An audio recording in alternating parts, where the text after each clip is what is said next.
Chers téléspectateurs, merci de nous renouveler votre confiance à travers ce programme.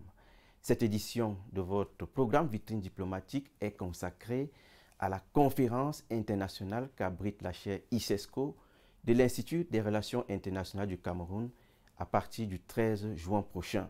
Une conférence axée autour de la préservation de la paix dans les pays en voie de développement. Notre invité est le professeur Tchouat Amadou, titulaire de la chaire ICESCO et chef de la division des affaires juridiques au ministère de l'Enseignement supérieur. Je vous invite à suivre cet entretien dans un instant.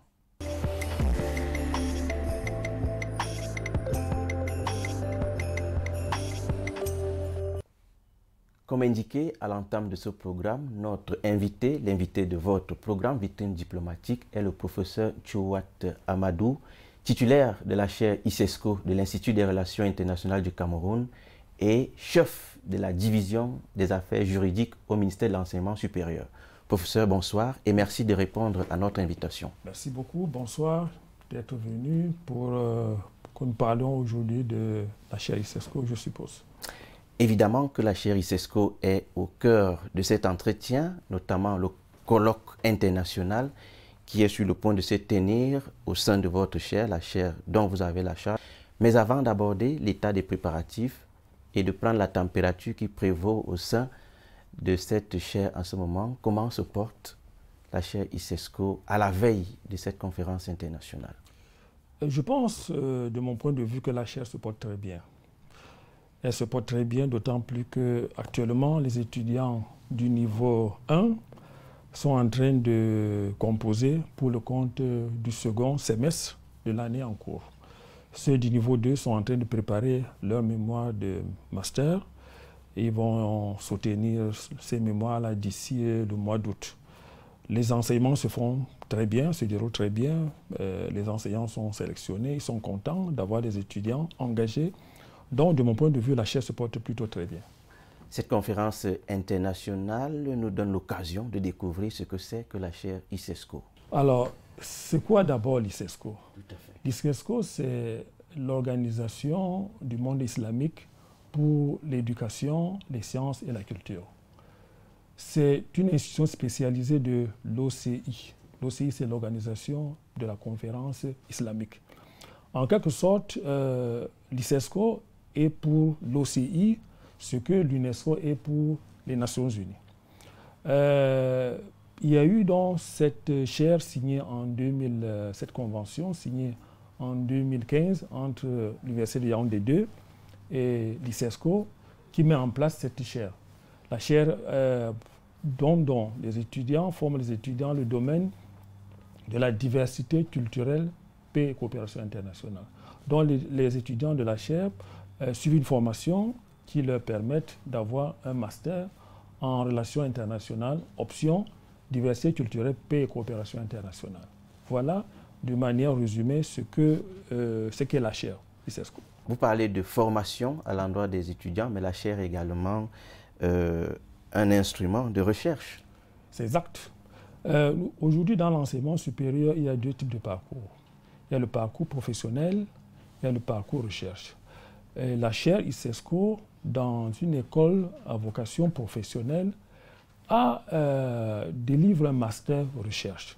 Ça veut dire que l'accent est mis sur la recherche. Donc les étudiants de cette chaire font beaucoup de travail de recherche. Je vous ai parlé des mémoires qui sont en train d'être préparées et qui seront soutenues d'ici quelques mois devant des jurys compétents. C'est des produits de recherche. Les étudiants viennent nous produire devant le jury les fruits de leur recherche. Certains sont aujourd'hui en thèse. C'est la preuve que les travaux, les enseignements, les recherches qui sont faites au niveau de cette chaire sont de bonne qualité. C'est la raison pour laquelle ces étudiants sont retenus aujourd'hui en thèse de doctorat. Nous allons à présent aborder les questions de préparatifs de cette conférence internationale. Une conférence internationale donc centrée sur le thème politique, culturelle et construction de la paix dans les pays en voie de développement est annoncée. Alors, d'où est venue l'idée d'initier une telle conférence internationale? Alors, nous savons tous que là où il y a multitude, il y a un risque de conflit. La multitude, la pluralité, le pluralisme est conflictogène.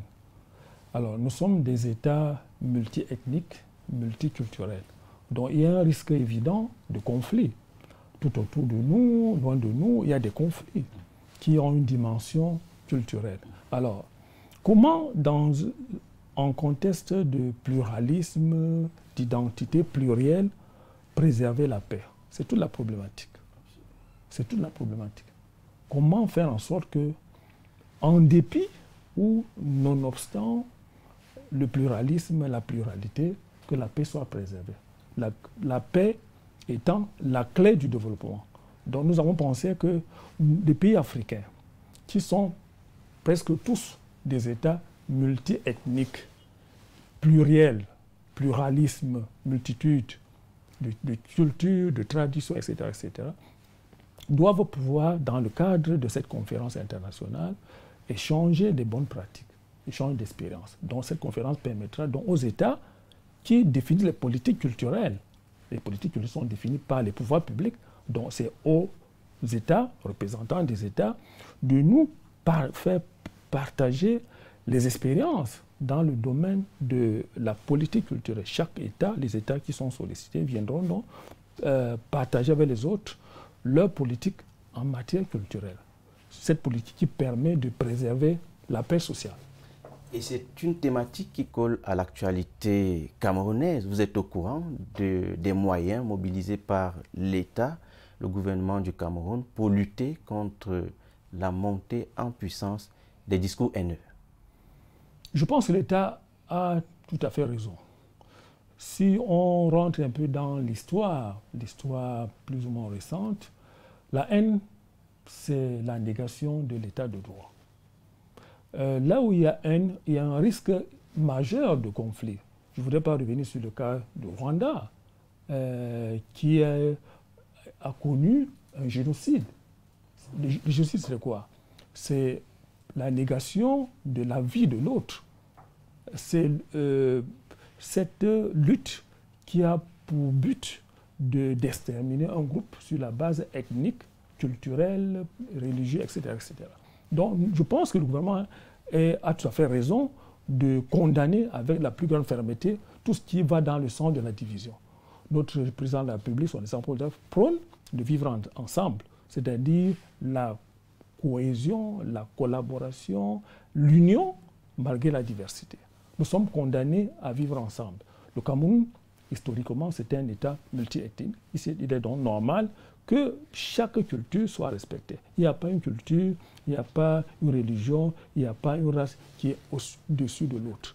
Donc l'État a raison de mettre toutes les dispositions, de prendre toutes les dispositions de telle sorte que la paix, l'harmonie soient préservées. Alors, un mot donc sur les participants de cette conférence internationale annoncée au sein de la chaire ICESCO de l'Amérique. Alors, les participants, comme je l'ai dit, le thème de la conférence, c'est quoi? C'est politique culturelle et construction de la paix dans les pays en voie de développement. Ce sont les États qui définissent les politiques publiques. Ce sont les États. Donc, les premiers participants à cette conférence, ce sont les représentations diplomatiques. C'est donc les ambassades qui sont conviées donc à nous partager avec nous, avec les universitaires, les politiques publiques en matière culturelle. Pas seulement limité en Afrique centrale. Non, c'est en Afrique. Je dis bien en Afrique. Nous avons comme invité, nous avons les pays africains. Il y a le Nigeria, il y a le Sénégal, il y a l'Afrique du Sud, il y a le Maroc, il y a la RCA. Ce n'est pas l'Afrique centrale. Pratiquement nous avons parlé, pas tous, bien entendu, on ne peut pas inviter tout le monde, mais nous avons parlé des politiques publiques dans les pays en voie de développement. Donc tous ces pays qui sont en Afrique sont les bienvenus. Quelles sont les principales attentes formulées autour de les principales attentes que nous qui pourraient se dégager de cette conférence, c'est l'échange d'expériences. Nous souhaitons que les États viennent partager avec les autres leur expérience, leur politique dans le domaine de la culture. Par exemple, que les Rwandais viennent nous Que partager les Rwandais leur... viennent nous dire comment ils font, malgré la diversité, malgré le pluralisme, comment ils font pour préserver la paix sociale. Nous avons une politique camerounaise en matière culturelle, dont il y a un représentant de l'État du Cameroun qui viendra, je pense, ça sera le ministère de la Culture, qui viendra nous parler de la politique du Cameroun qui vise justement à préserver cette paix si chère à notre président de la République. Alors, l'université est un grand laboratoire de savoir, mais est-ce que vous avez le sentiment que les décisions, les propositions qui ressortent de cet environnement sont toujours prises en compte par ceux-là qui sont chargés d'implémenter les politiques publiques? Il n'y a aucun État qui peut se développer sans les recherches. Tous les États mettent un point d'honneur sur la promotion, sur le soutien aux activités de recherche. Le Cameroun en fait partie. Le Cameroun soutient fortement les universitaires dans le domaine de la recherche. Nous avons des primes au niveau de l'enseignement supérieur pour justement soutenir la recherche universitaire. Alors, les universités peuvent aider l'État à prendre de bonnes décisions. Lorsqu'un avis scientifique universitaire a une certaine autorité, l'État ne peut que prendre en considération ces avis. Donc, nous pensons que les recherches qui sont importantes, qui sont d'une certaine qualité scientifique, sont prises en compte par tous les États. Par exemple, le dénouement ou alors les clauses de cette conférence internationale, les idées les plus saillantes, qu'est-ce que vous comptez en faire? Mettre à la disposition des gouvernants pour prévenir tous les risques de conflits et de... Comme je l'ai dit, les États sont partie prenante à cette conférence. Les États sont partie prenante. Ce n'est pas une conférence entre universitaires. C'est entre États et universitaires, dont échange d'expérience, ce que les universitaires vont penser des politiques publiques, ce que les politiques publiques vont nous dire. Et donc, à l'issue de cette conférence, on prendra ce qui est bien pour tout le monde. Donc, je l'ai dit, ça sera l'occasion pour les États de partager les expériences dans le domaine de la culture, de la politique culturelle. Professeur Tchouat Amadou, titulaire de la chaire ICESCO à l'Institut des Relations internationales du Cameroun, nous tendons précisément vers la fin de cet entretien. Quel sera pour vous le mot de la fin?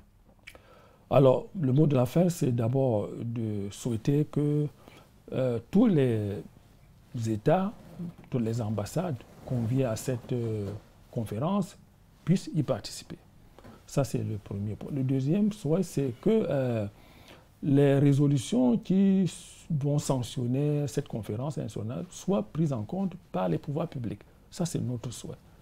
Pour que la paix, si chère à notre chef de l'État, à nos dirigeants, soit préservée en Afrique. Nous avons besoin de la paix pour nous développer. Aucun pays ne peut se développer sans cette paix. Alors, s'il y a des crises, des foyers de tension par-ci, par-là, c'est la paix, c'est le développement qui est compromis. Nous pensons donc que c'est l'occasion pour nous de faire en sorte que, malgré la multitude, malgré les identités plurielles, que la paix soit préservée en Afrique.